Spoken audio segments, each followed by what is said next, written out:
Hello everyone, welcome to Cryssberry kitchen.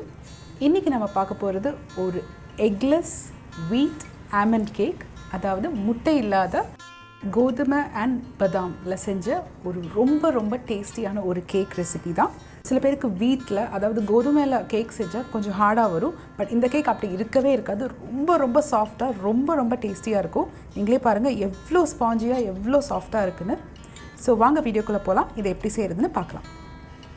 முதல்ல நம்ம அரை கப் + 1 டேபிள் ஸ்பூன் சர்க்கரை வந்து பொடி பண்ணி எடுக்க போறோம். கூடவே 10 ல இருந்து 12 பாதாம் இது கூட சேர்த்துக்கலாம். நெக்ஸ்ட் நம்ம 1/4 கப் கோதுமை பொடி நம்ம வந்து சீவ் பண்ணி எடுத்துக்கலாம். இது கூட நம்ம அரை டீஸ்பூன் பேக்கிங் பவுடரும் 1/4 டீஸ்பூன் பேக்கிங் சோடாவும் ஆட் பண்ண போறோம். அப்புறம் ஒரு 1/4 டீஸ்பூனுக்கும் குறைவா கொஞ்சம் உப்பு. ஸோ இதெல்லாம் நல்லா சலிச்சு எடுத்துக்கலாம்.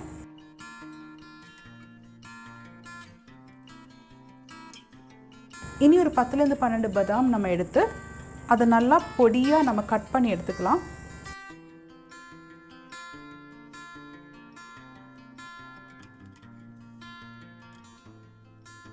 கட் பண்ணதுக்கு அப்புறம் ஒரு சைடுல எடுத்து வச்சிருங்க. நெக்ஸ்ட் நம்ம வந்து மாவெல்லாம் மிக்ஸ் பண்ண போறோம். ஃபர்ஸ்ட் நம்ம 1/4 கப் தயிர், நல்ல கெட்டியான தயிர் எடுத்துக்கலாம். இதுக்கு அப்புறம் 1.5 டேபிள் ஸ்பூன் வெண்ணெய் உருக்குனது. வெண்ணெய் மெல்ட் பண்ணும்போது எப்பவுமே சூடு கொஞ்சம் கம்மியாக வச்சு மெல்ட் பண்ணிக்கோங்க.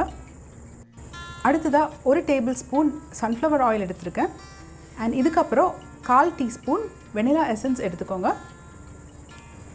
நெக்ஸ்ட் வந்து நம்ம பொடி பண்ணி வச்ச சுகர் அண்ட் பாதாம் இருக்கு இல்லையா, அதை நம்ம இதில் ஆட் பண்ணிக்க போகிறோம். சேர்த்துட்டு இந்த மாதிரி ஒரு விஸ்க் வச்சு இல்லாட்டி ஒரு ஃபோக் வச்சு நல்லா எல்லாத்தையும் மிக்ஸ் பண்ணி எடுத்துக்கோங்க. அந்த சுகர் அப்புறம் பட்டர் எல்லாமே நல்லா மிக்ஸ் ஆயிடணும். இதை நம்ம கோதுமை பொடி எடுத்து வச்சுருக்கோம் இல்லையா, அதை நம்ம இது கூட மிக்ஸ் பண்ண போகிறோம். கொஞ்சமாக சேர்த்து மிக்ஸ் பண்ணிக்கோங்க, அப்போ தான் வந்து கட்டி எதுவும் வராது.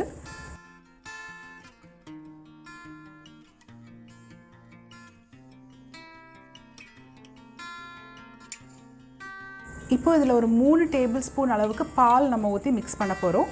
ஸோ இது வந்து நீங்கள் பால் கடைசியாகவும் சேர்த்துக்கலாம், இல்லாட்டினா வந்து ஒன்று மாதிரி ஒன்று, அதாவது ஃபஸ்ட்டு வந்து கோதுமை கொஞ்சம் சேர்த்து அதுக்கப்புறம் கொஞ்சம் பால் சேர்த்து மறுபடியும் கோதுமை சேர்த்து அந்த மாதிரி மிக்ஸ் பண்ணிக்கவும் செய்யலாம்.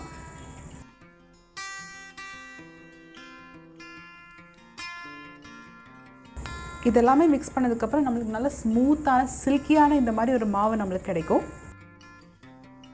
தான் லோஃப் பேன். ஸோ இந்த பேனில் நான் கொஞ்சம் லைட்டாக எண்ணெய் தடவிக்கிறேன். கீழே வந்து பட்டர் பேப்பர் போட்டிருக்கேன்.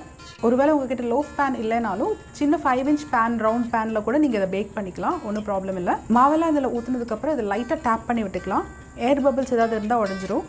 ஸோ இதில் நம்ம கொஞ்சம் ஒயிட் சாக்லேட் கூட ஆட் பண்ணிக்கலாம். அது வந்து ஆப்ஷனல் தான், உங்களுக்கு வேண்டானா விட்டுடலாம்.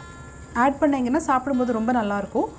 ஸோ இந்த ஒயிட் சாக்லேட் சிப்ஸ் ஆட் பண்ணுறதுக்கு முன்னே நீங்கள் மாவு மிக்ஸ் பண்ண ஆரம்பிக்கிறதுக்கு முன்னே கொஞ்சம் ஒயிட் சாக்லேட் சிப்ஸ் எடுத்து ஃப்ரீசரில் வச்சுருங்க. அதுக்கப்புறம் இதெல்லாம் பண்ணி முடிச்சதுக்கப்புறம் எடுங்க. ஸோ இது வந்து ரொம்ப சீக்கிரம் மெல்ட் ஆயிடாது. அண்ட் இதுக்கு மேலே நம்ம கொஞ்சம் பாதாமும் நம்ம கட் பண்ணி வச்சுருக்கிறோம் இல்லையா, அதெல்லாம் நம்ம கொஞ்சம் ஸ்ப்ரிங்கிள் பண்ணி விட்டுருக்கோம். அவன் 180 டிகிரி சியில் 10 நிமிஷம் ஹீட் பண்ணிவிட்டு 180 டிகிரி சியில் 20லேருந்து 25 நிமிஷம் இதை வந்து நம்ம பேக் பண்ணி எடுத்துருக்கோம். இப்போ பார்த்திங்கன்னா இது நல்லா ஆயிடுச்சு. இதை கூல் பண்ண விட்டுடலாம். 15 நிமிஷம் இதை கூலாக விட்டுட்டு அதுக்கப்புறம் அதை வெளியே எடுத்துக்கலாம்.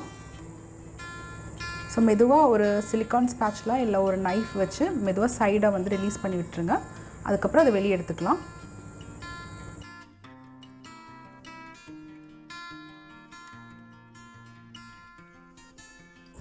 ஓகே, ஸோ பாருங்கள் எவ்வளோ சூப்பராக நல்லா கோல்டன் ப்ரௌனாக பேக் ஆகி வந்திருக்குது. அவ்வளோ சூப்பராக இருக்குது. இது கட் பண்ணுறதுக்கு முன்னாடி நல்லா கூல் ஆயிடணும், அப்போ தான் ஈஸியாக இருக்கும் கட் பண்ணுறதுக்கு. ஓகே, ஸோ நம்ம இதை இப்போ பீஸ் போட்டுடலாம்.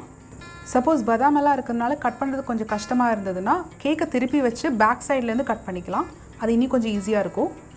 ஸோ பாருங்கள் நம்ம கேக் எவ்வளோ சாஃப்ட் அண்ட் ஸ்பஞ்சியாக இருக்குது, சாப்பிடவும் அவ்வளோ சூப்பராக இருக்கும். டெஃபினெட்லி இந்த ரெசிபி ட்ரை பண்ணுங்கள், ஃபேமிலி கூட ஷேர் பண்ணுங்கள்.